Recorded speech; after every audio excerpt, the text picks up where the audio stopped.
જય માતાજી મિત્રો, સ્વાગત તમારું આજના એક નવા બ્લોગની અંદર. જો કાલનો બ્લોગ તમે ના જોતા આવજો અને આ બ્લોગ સપોર્ટ કરજો. તો મિત્રો હાલ ઉઠાય છે અને ઉઠીને અંગાત આપણા હાથમાં કોમ આવી ગયું છે. આજે આપણે સત્યમાં ઓલી વખત જે લેબડો નડતો તો કાપીને નાખ્યો તો ઉકાઈ ગયો છે અને આપણે હવે તારીયું લઈને અને લાકડો કાપીને કોદળો બધો ખંચેરીને સાઈડમાં કરવાનો છે અને આ ખૂણો ખાલી કરવાનો છે. તો કામકાજ ચાલુ કરી. તો મિત્રો બધા લાકડો કરી રહ્યા છીએ. જુઓ આટલો લાકડો નીકળે છે ને આ બધો વધેલો કચરો જે આપણે ખૂણામાં દબાઈ દીધો છે. હવે આ બાટલો ના ડગડું ના ધાર્યું બધું લઈને આપણે જવાનું છે ઘરે. વિચારીએ જો ઘરે જઈને ખેતરમાં જવાનું થાય તો જઈએ, જેમ કે સાગર ખેતર બાજુ ખેતર જ કાપો છે તો જોઈએ. તો ફાઇનલી મિત્રો આપણે ખેતરમાં આવી જઈએ છીએ. જુઓ આજુ આપણું ખેતર છે અને તો હોમમાં જે ઝાડ દેખાય ને પાછળ હાઈવે છે. જો તમને દેખાડું હું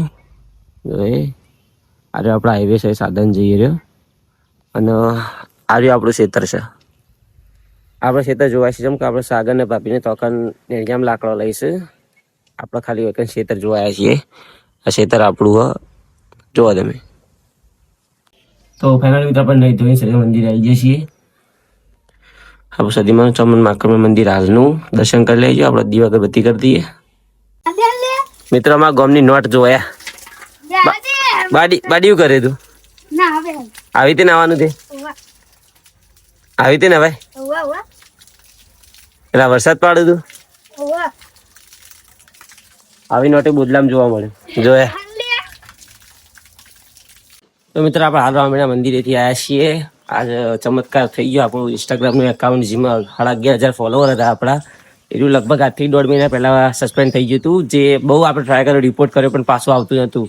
પણ આ ચમત્કાર તેઓ સદીમાં રામાપીની દયાથી આપણું ઇન્સ્ટાગ્રામનું એકાઉન્ટ એટલું પાછું આવી ગયું છે. તો કોમેન્ટમાં જય રામાપી લખજો તમે પણ. તો મિત્રો અત્યારે વાગે છે 12:30. આપણે હાલ કાઢું પછી આપણું માથું દબાવ બેઠી જુઓ. પછી દબાવજો બેટે. મારી ભત્રીજી એટલી ડાઈ છે ને મૂકો નહીં કરે નવું બધી કેવું પણ કામ માથું નહીં દબાવે.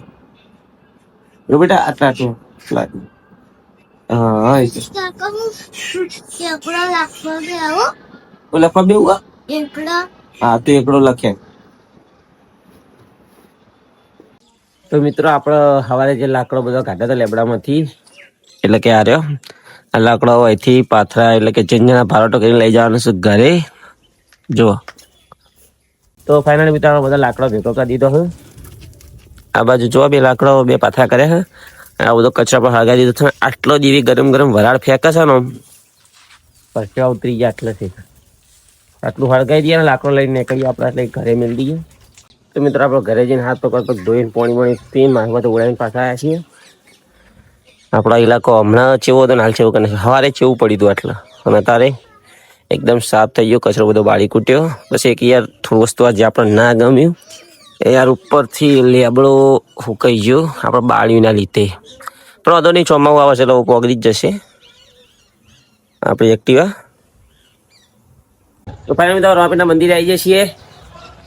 રામાપીરનું મંદિર અને આરતી હમણાં કર્યું છે અમારા કરમભાઈને. શંકર મહારાજ પોતાના માટે જ્યાં છે બહાર આરતીની તૈયારી ચાલુ છે. આપણા ઈશાનભાઈને યાર દિવેટો વણસ જો. અને આ રહ્યું આપણું રામાપીરનું મંદિર. દર્શન કરી લો. કોમેન્ટમાં જય રામાપીર લખી દેજો. તો ફાઇનલી મિત્રો આરતી ચાલુ થઈ જશે. તમે બધા દર્શન કરી લો. કોમેન્ટમાં જય રામાપીર લખી દેજો.